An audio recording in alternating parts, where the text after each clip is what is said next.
In the top stories, 2017 budget said to foster development and empowerment.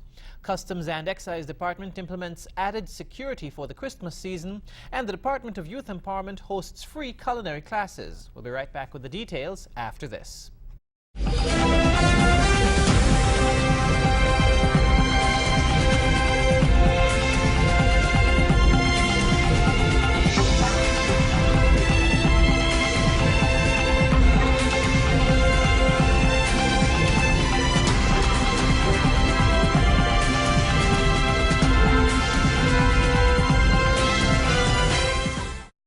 Hello and welcome to the ZIZ Channel 5 newscast. I'm Jason Davis. The Honorable Senator Akila Byron Nisbet has said that the budget empowers all. During her first address at the budget debate on Thursday, Senator Byron said it's imperative to empower a country, as doing so accelerates growth and builds resilience. She further added that the budget empowers citizens and residents alike at so many facets and levels within society, referring specifically to the law enforcement body, stating that $71.7 million allocated to the Ministry of National Security will allow the police force to be able to meet its objectives and deliver proactive intelligence-led policing service to our Federation. She said the officers of the police force, the St. Kitts Nevis Defence Force, and the fire and rescue services will be empowered through the incentive of being able to pursue higher learning in their respective fields. She added that once complete, the said officers will have the opportunity to be paid for the higher education obtained. Senator Byron Nisbet said that she holds the country in high regard and as such it is very important to lend her support to the 2017 budget. The Customs and Excise Department on Nevis has implemented added security for the Christmas season. Roger Fifield, Assistant Comptroller at the Customs and Excise Department on Nevis, says the added security measures will help the operations at the department during the usually busy season. The senior customs officer is asking the public to follow the security instructions in place at the Long Point port. One measure implemented, he explained, is that persons would no longer be allowed to enter the warehouse until their cargo is located by a port official. He said in cases where there is no proper authorization, Fifield stressed that the cargo would not be released to anyone other than the importer, and importer consignees are also required to present valid government-issued identification to the customs officer before the clearing process begins. He also noted that authorization could be in the form of a letter which is addressed to the Deputy Comptroller of Customs, Long Point, or a permission slip completed by the importer, giving permission to another person to clear cargo on their behalf. Fifield used the opportunity on behalf of the management and staff of the department to extend Christmas wishes and a prosperous 2017 to their customers and other members of the public as they look forward to serving them with more enthusiasm in the new year. The Department of Youth Empowerment is hosting free cooking and baking classes in efforts to assist young people in St. Paul's and surrounding communities develop their skills in baking, pastry making, and food preparation. Director of the Department of Youth Empowerment, Pierre Librard, said the program is an excellent follow-up to its recent high schools cook-off and subsequent chef competition that were held in November as part of activities for Youth Month. According to facilitator Edmund Bell, participants will learn how to read, understand, and follow recipes to make a variety of cakes, pastries, and main course dishes. He said the participants will also learn how to set a table and serve food so that at the end, they can also be able to do after-school jobs in hotels and restaurants. The one-hour classes target persons between 12 and 25 years and takes place Mondays and Thursdays. The sessions will run for 8 weeks and will cater for 25 persons. Bell noted that the classes officially began last week with the first session, but an extension will be granted to allow any interested persons who are completing school exams to register.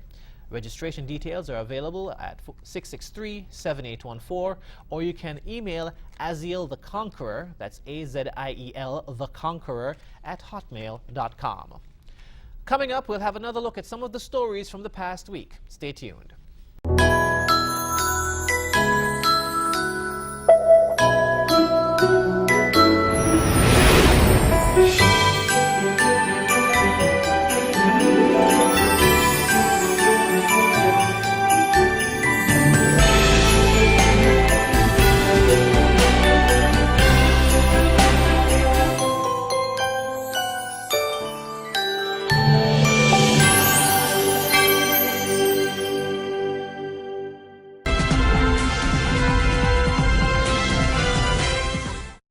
Health and other government officials gathered at Limekiln Commercial Development on Monday morning for the handing over ceremony of the newly completed Mental Health Day Treatment Center. More in this report.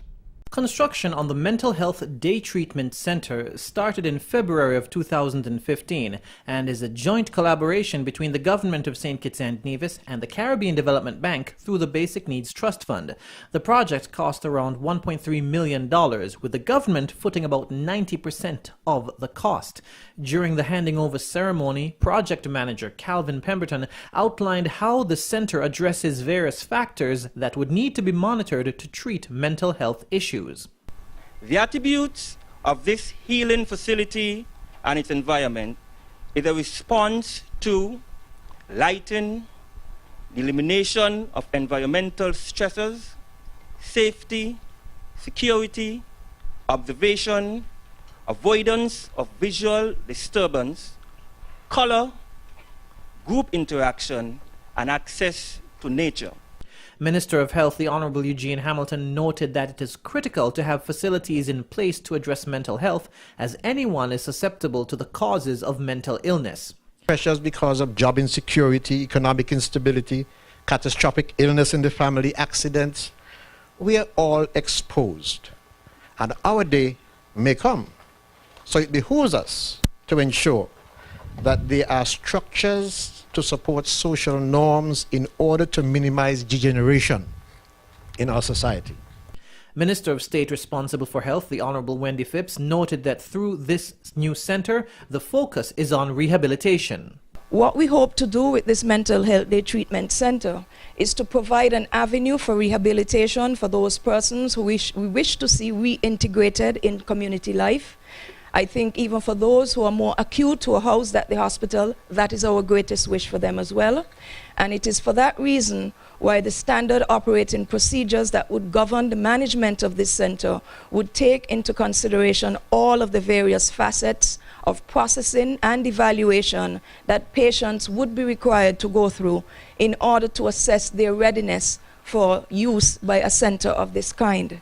According to information out of government headquarters, the Federation has seen an increase in the number of persons with various forms of mental illnesses. Now, the causes range from substance abuse to domestic violence to just being unable to cope with various life issues. Now, what this center does is it provides care and services which add to the already existing mental health services, which are all aimed to put these persons back on the road to recovery.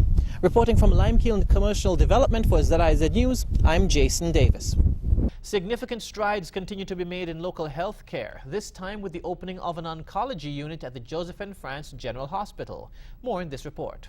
Prime Minister Dr. the Honorable Timothy Harris cut the ribbon on the newly handed over Oncology Unit on Tuesday in the presence of government officials and cancer care stakeholders. The unit is expected to offer locals affordable specialized treatment for any type of cancer and bring relief to cancer patients who will no longer have to travel overseas for treatment. This is according to Chief Surgeon and Medical Chief of Staff Dr. Cameron Wilkinson, who said the establishment of this unit will help persons to live longer. Today, the opening of the Oncology Center at the Josephine France Hospital signals the dawn of a new and brighter day for cancer care in the Federation of St. Kitts and Nevis. This center will add years to the lives of people living with cancer.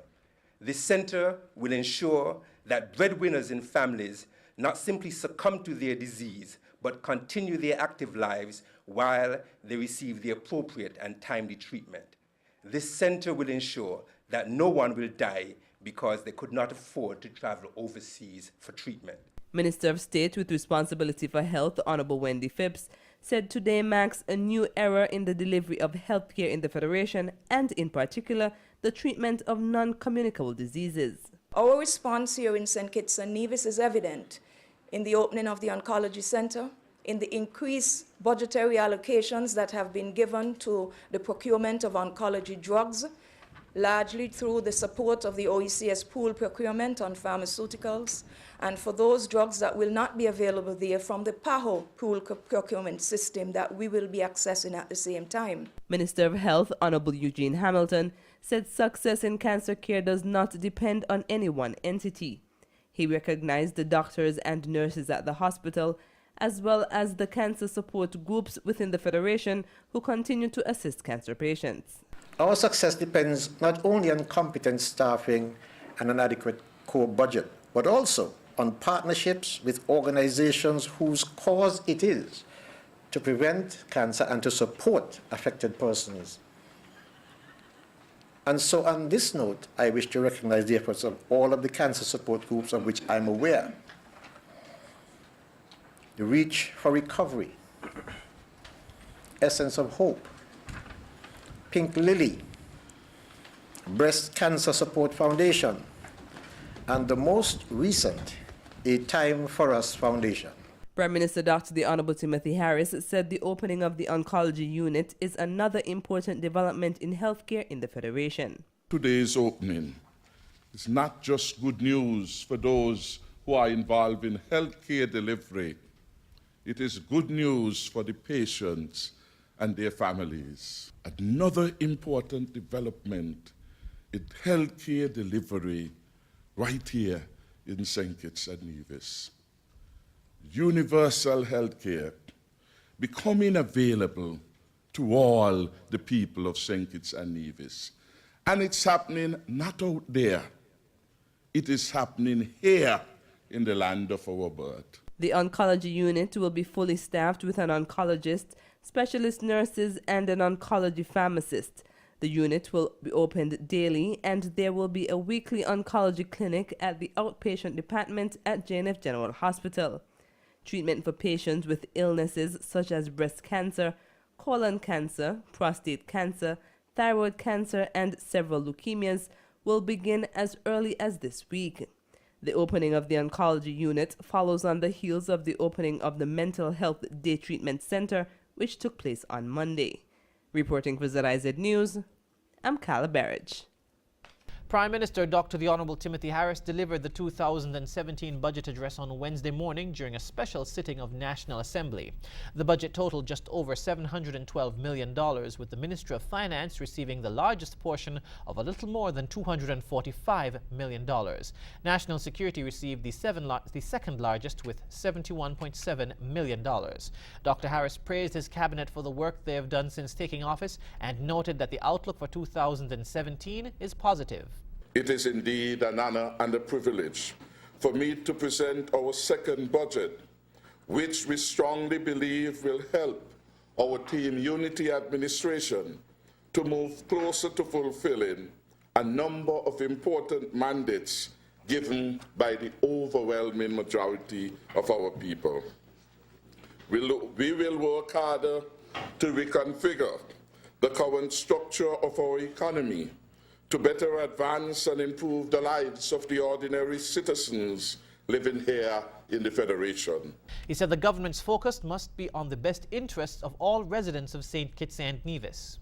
We must find ways to restructure our local economy so that it can work for ordinary men and women, for the poor, for those who are disabled, and for the marginalized youth of McKnight, of Newtown, of Phillips, of Sandy Point, of Old Road, Tabernacle, West Farm, Cotton Ground, Gingerland, Newcastle, indeed wherever they are. We are a government for all our people, and thus our commitment remains steadfast to bring meaningful changes in the lives of all groups of persons within our society. Parliament continued on Thursday when the leader of the opposition, the Right Honourable Dr. Denzel Douglas, responded, and all other members were given 90 minutes each to make their presentation, many requesting an additional 30 minutes. After the break...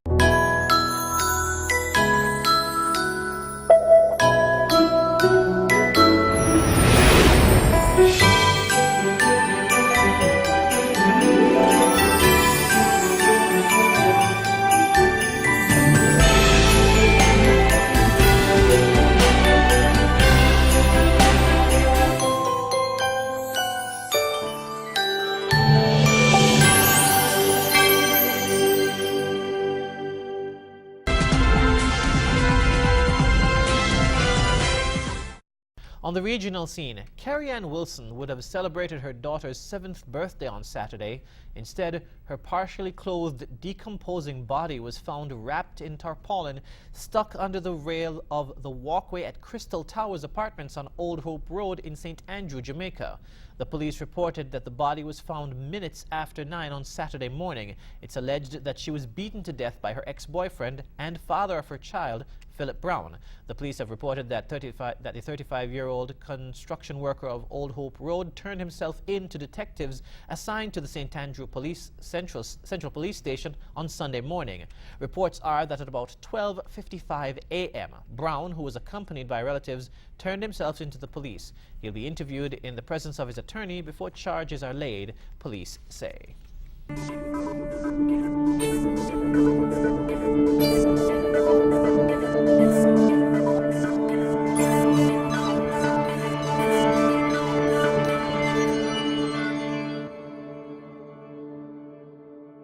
Internationally, Gambia's longtime ruler is refusing to bow out and demanding new polls. The African Union has called the Gambian president's rejection of his election defeat null and void since he had already conceded. Al Jazeera's Mohammed Val reports. 1 week after his acceptance of defeat, Gambian President Yahya Jammeh now says the election was rigged. I hereby announce to you Gambians my total rejection of the electoral results and thereby annulling the elections in its entirety, and until we will go back to the polls, because I want to make sure that every Gambian has voted. Jammeh is a former military officer who has ruled the Gambia for 22 years. During his time in office, political opponents have disappeared or have been thrown in jail without trial. The country has suffered from economic and political isolation. Jammeh has won all the previous elections his government organized, so it surprised many around the world when he conceded defeat last week in the recent election. His rival Adama Barrow won 45.5% of the vote, while he got 36.7%.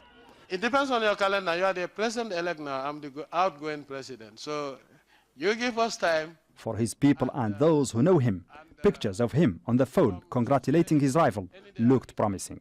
I will never rule this country without your mandate since we started elections. And I will never cheat or dispute the elections, because this is the most transparent, rig-proof elections in the whole world. Too good to be true was perhaps how Gambians really felt at the time.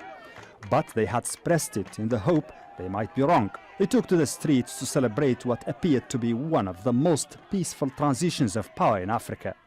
Listen to the Gambian people, it's time for work. It's a new Gambia, new attitude, change and develop our country. But with Jammeh now rejecting the very same results he accepted last week, uncertainty and despair will likely return. His move is seen as a possible reaction to demands by some in the opposition that he should be tried for crimes he may have committed while in power. We may feel threatened, like also some of the high-ranking officials also of the army. That's why also we have seen yesterday he promoted something more than 40 high-ranking officials, army officials. The best case of scenario here is maybe Jammeh will gain time and he will negotiate his departure. He will maybe seek the maximum of guarantees for himself and for his followers. Jammeh now wants the election repeated. Opposition leaders have denounced his decision. So has the US government, which condemned Jammeh's move to reject the results. Perhaps more than ever before, the Gambia is on the brink of a dangerous phase of its modern history. Mohammed Val, Al Jazeera. We'll be right back with a recap of the top stories. Stay tuned.